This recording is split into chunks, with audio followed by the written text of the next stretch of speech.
Hey guys, Guy here. One more live show. Maybe there's going to be another one. I thought I was done with the live shows before my Sunday flight to Portugal. Got to get to what Brandon Aiyuk said on the Pivot podcast. Just want to mention, though, just because I'm going on vacation doesn't mean there's not going to be new, fresh, and I think really good content coming up on the show. Starting this weekend, a conversation between me and Cam Inman, who covers the Niners, his prediction on what's going to happen with Brandon Aiyuk. You'll hear that this weekend.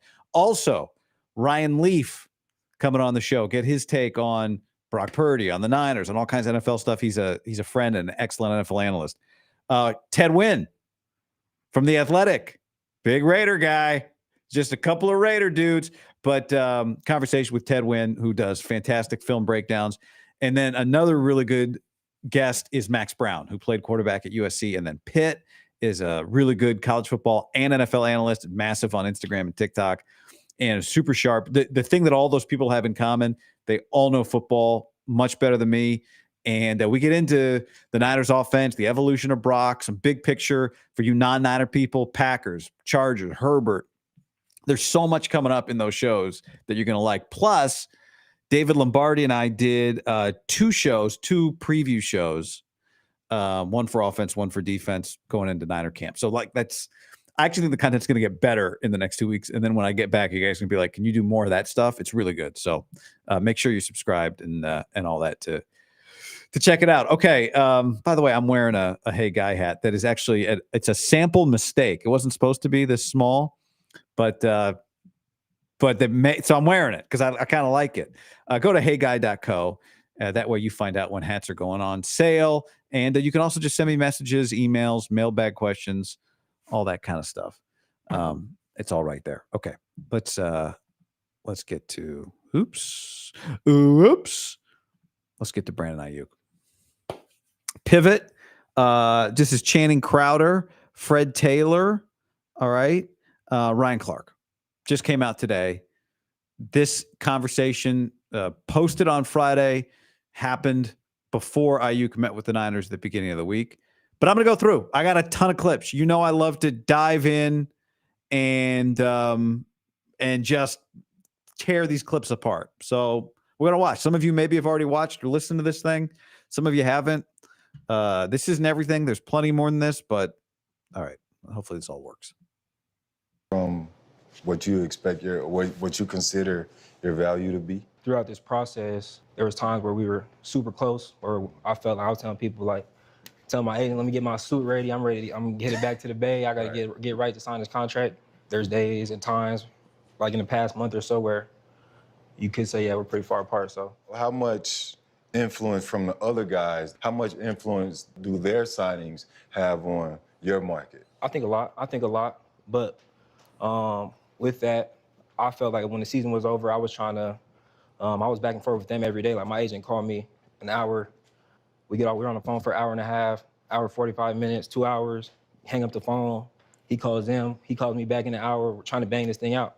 And I wasn't worried about any other guy. I was just trying to get what I felt was appropriate for me at that time. That was the rush. That was early on in the off season. We couldn't come to an agreement at that time. And then on top of that, other guys decided to come. Right. Or not decided to come, they got paid. Their teams rewarded them. The market changed and what the market is. So we weren't able to get a deal done at that time where other guys wouldn't affect the market, and I could just do what I wanted to do. But even at that time, they still didn't agree with where I was at. So we really haven't agreed this whole entire time, and for the last month, we haven't said much at all. So, All right, now that was going into his meeting this week. So I need to point out a couple of things that I was right about yesterday. I did a show on Thursday.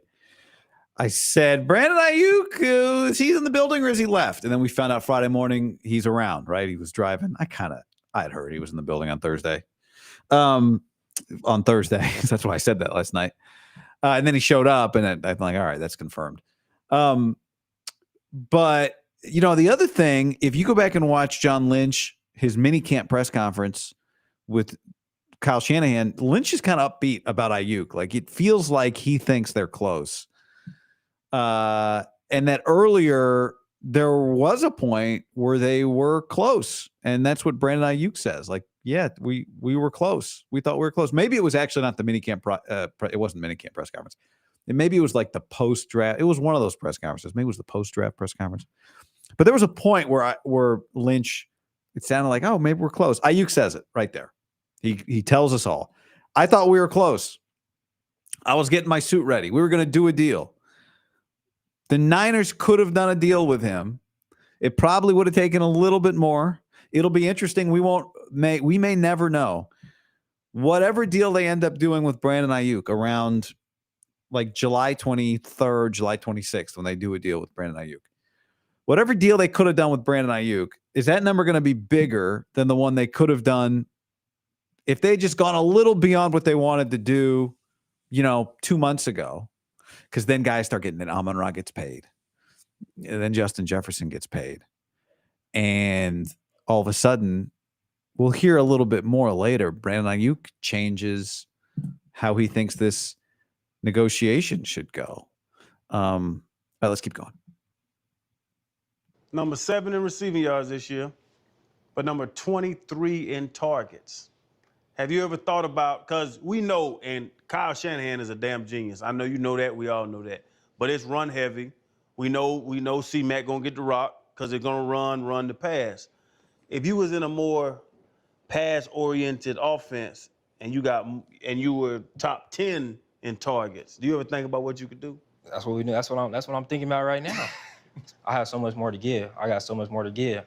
That's why I'm like, when you talk about social media and shit, it's a quarterback right there. I'm thinking about what I could do with him. I'm thinking about if the Niners don't want me to come back to play with them, I'm thinking about what I could do. I know what I could do. So. And you could thrive as that X in a True X. Put him over there by himself, one-on-one, and let him go to work. All right, so when he said, for those of you who are listening to this, when he said that quarterback over there, he's talking about Jaden Daniels, his good friend who he talks to every day, his quarterback at Arizona State, now the quarterback of the Washington Commanders. I think some people are going to react very angrily to this because you hear it and you go, wait, he's talking like he's not on a team. He's on a team. He has a contract. He plays for the 49ers. He's on that team. So when he says, there's a quarterback right over there that I could put up big numbers with, right? It's very clear, and I think this is self-explanatory. The case from his agent is what the case from any agent who's doing their job should be. Yeah, these are his numbers, but if he played for somebody else, he'd have bigger numbers. He could have bigger numbers for you if you wanted him to, right? That's part of the agent is saying. He could have bigger numbers for you if you wanted him to, but you want to have a balanced run first offense that spreads it around. But just because you artificially keep his numbers down, suppress his numbers, don't hold that against him. Which is a compelling argument. That is the argument you have to make. But I know people aren't going to understandably, hearing him go like, oh, there's a quarterback right there that I can put up numbers with. He's on a team. He's on the 49ers. All right, let's get to another clip. Do you ever wonder how there'll be enough money for everybody? Nah, nah. Good answer. That ain't my business to get into. I'm worried about me right now. Yeah. And when I say I'm worried about me in terms of my financials, I don't know about what the financials they got going on or this person got going on. I don't know about that. I don't know. If you can't afford a Lamborghini, you can't have one. No, that is the perfect answer. But in that, right, like we've all been in contract negotiations. You feel like you've accomplished a certain thing. And the way that negotiations work is they tell you all the reasons why they can't give you what you feel like you're worth. Mm-hmm. And they tell you it's just business. Mm-hmm. When throughout the entire season, Kyle Shanahan is telling you, you're gonna win on this play. This guy can't check you. If we have you with this opportunity, this matchup, this one-on-one, we're gonna get you the football. How do you focus on not taking contract negotiations personally? Because it's hard. Are you not supposed to? I'm asking you. I took them personally every time. Oh yeah, I'm taking it personal. I have a vision for what I see myself as, and you don't see me as that. Or you do, but you can't financially do it, whatever. I'm not sure. I just feel like it's no hard feelings though. If you don't want to do it or you can't do it, I'm sure there's somebody that will. What about the hometown discount? Nah, we ain't doing no hometown discount. You know, you been there, you comfortable, got your locker there, you got your parking spot. You know, you take a couple million off. I mean,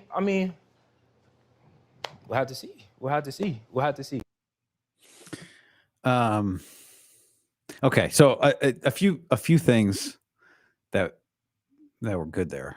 That was a couple good answers. I know it gets people's attention when he says, I gotta worry about me, right?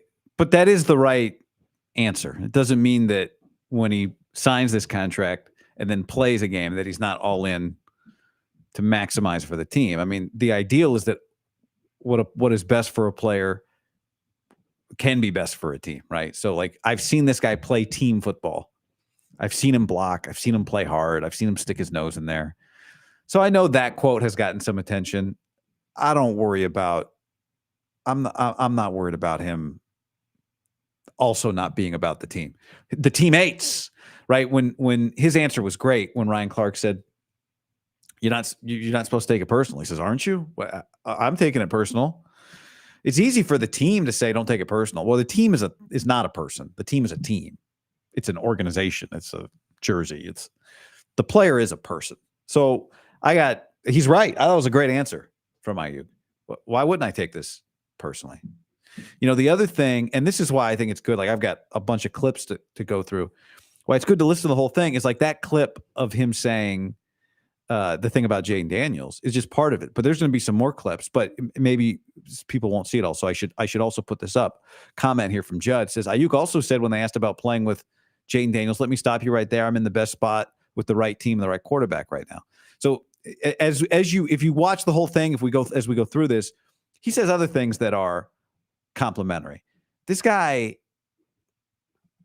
and my prediction yesterday, and I feel the same way after watching him drive through the gates on Friday, watching this whole interview. Ultimately, he wants to be here. They want him here. They're going to have to find a way to compromise. And there's a few things he says that don't sound like he wants to compromise, but I thought that answer there at the end where Channing Crowder said, what about a hometown discount? He's like, there's no hometown discount. And Channing Crowder says, what about a couple $1 million less? You know, you get your locker here. And then Aiyuk says, well, we'll have to see.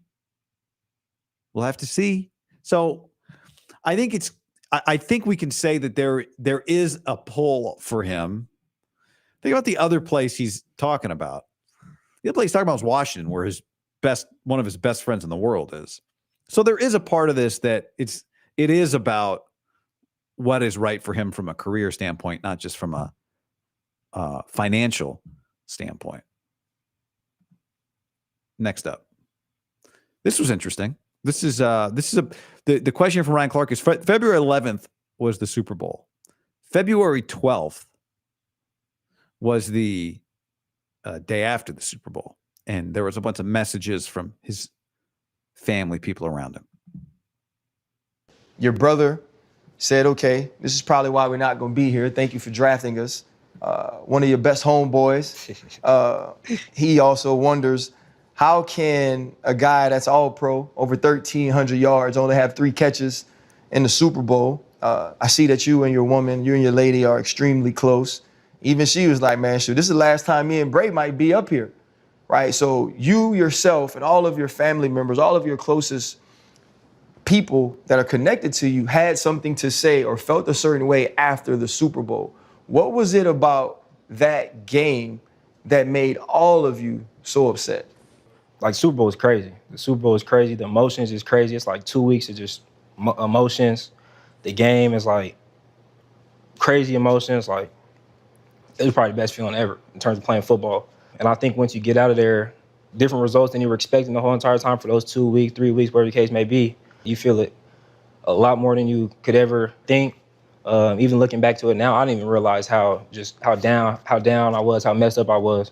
And it's just emotional. It was just emotional for everybody. And I think they felt that on me.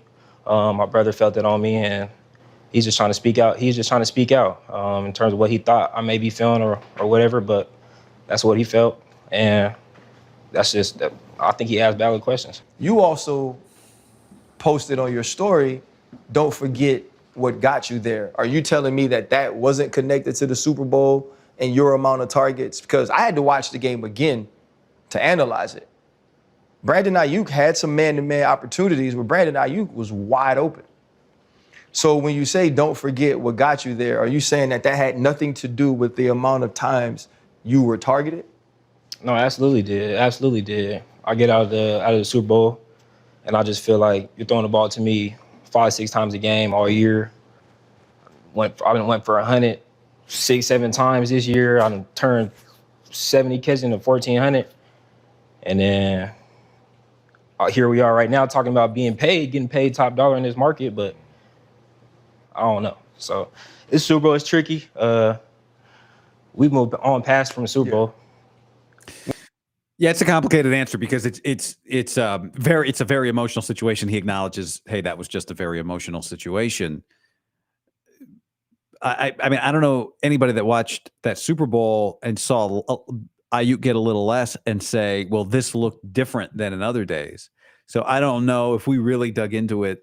Is he saying I was open, but Purdy didn't see me? Is he saying Kyle Shanahan should have made a greater effort to get me the football?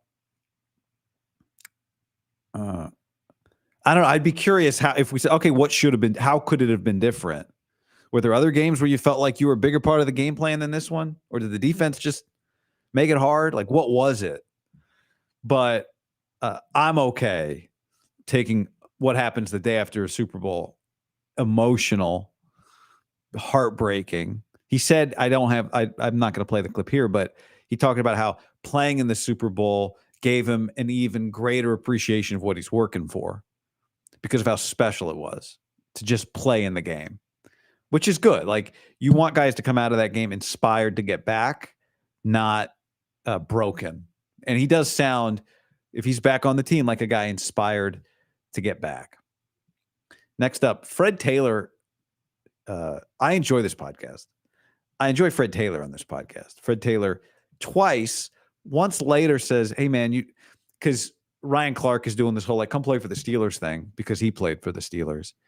And Fred Taylor says at that point, just let the main thing be the main thing. Ignore all that. But earlier in the conversation, Fred Taylor says this. I think you have that ability. Is there, and I think that it also got blown out of proportion when the FaceTime with Jaden came out. I think if an OG can give you any advice, is to continue to keep it away from the media. You can't negotiate contracts through the media.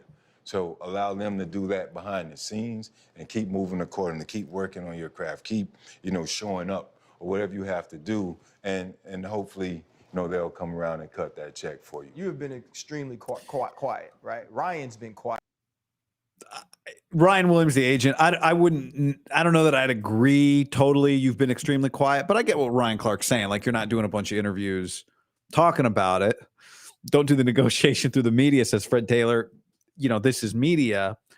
The thing I like about these three guys is they like give advice, and they have a lot of conversations within this conversation with Aiyuk, and Fred Taylor has that's Fred's advice is don't play this through the media. Now, another clip that I don't have here, but they talk about is, hey, the number that came out, Mike Silver reported 26 million. Does it bother you that it feels like your agent, the Niners talk, and then the Niners leak a number? And he said, yes, that does bother me. I didn't like that. Frankly, I don't think that number being out helped the Niners or hurt Aiyuk. I think everybody understands you can't. This Amon-Ra St. Brown thing is going to be a sticking point. The Justin Jefferson, we'll get to a clip about that, but the Amon-Ra St. Brown thing is going to be a sticking point. Anyway, okay, next up. You know what? Actually, well, I'll save that one. There's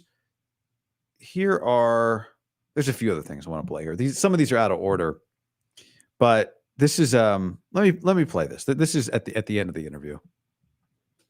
Jake, Some of the media, not your team, is painting you as a guy who wants more money than he's worth. Is there anything you'd like to say about the way you are going about getting what you've earned? in this, there's a kind of like how the first round is slotted. Guys fit in certain, you go here, you go first, you get this, you go second, you get this, and it's slotted now. You're not negotiating contracts. But I feel like when you do negotiate contracts, it's a similar thing where it's slotted. And right now there's only a few slots left into where I can fall, and that's just what it is. So whether or not the team in which I play for right now wants to get to that number, and which is, I feel personally, no other direction to go than that. In which I hope they would, and I hope they will, and I hope we can come to an agreement just as I have since the end of the season in February, when it ended on February 11th, to now here, June, whatever the date is today. That's still the goal, is to get something done. I got a meeting set up by me with my agent and some representatives from the team on Monday, and we'll see what happens after that. Well, here's what I know. So it's tough. He has the meeting Monday. They don't sign a contract, and this to me makes me again believe what I said, what I've said a couple times this week, which is he looked at Debo and said, I'm going to handle it differently. I'm going to show up. I'm going to be accessible. You guys, I'm going to have direct conversations with you, and I think that'll help me get this thing done. And it hasn't, So as he's talking to these guys, he's saying, like, I'm going to go in there and say, like, we got to get something done on Monday. And then we'll see what happens if not. But, Monday is the last week of June. These deals there's no urgency for another month. So he's getting antsy. He's frustrated. And he wants to do this like, hey, I'm here. Let's just, I don't understand what the confusion is, right? He said the draft is slotted. This kind of feels like it's slotted. Now, I don't know exactly if he's saying that means I get more than Justin Jefferson.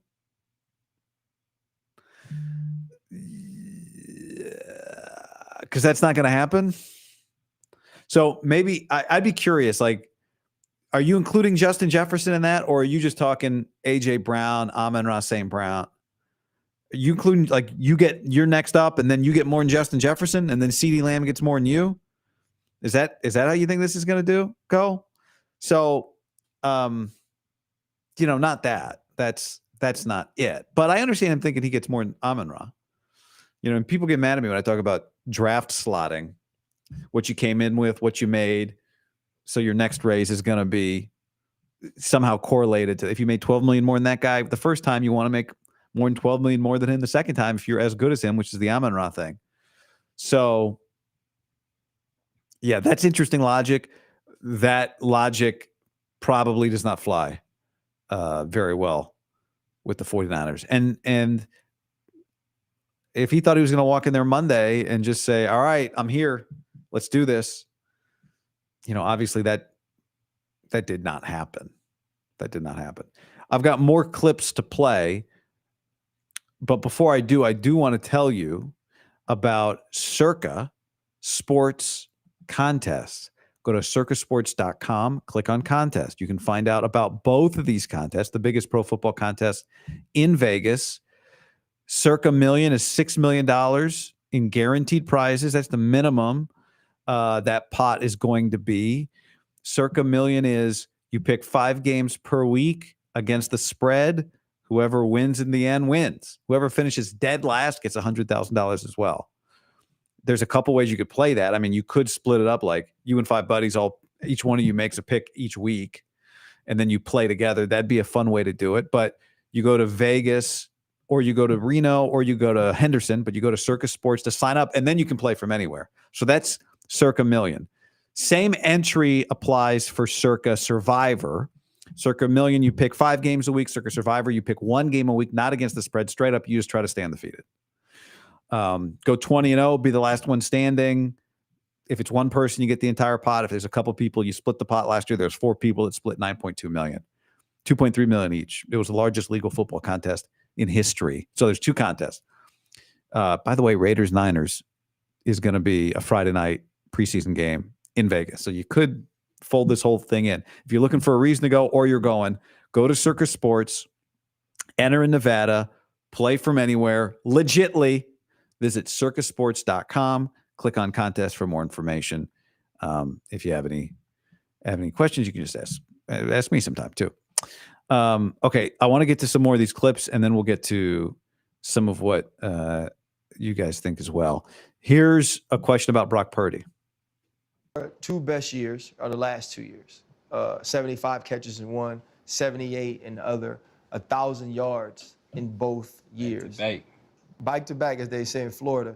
That also coincides with Brock Purdy's ascension. It's tough to, you were a first rounder. He was a first rounder. He was drafted high. All of you guys, highly thought of coming to the league. I kind of had that road of being undrafted and having to earn that. How was Brock Purdy able to earn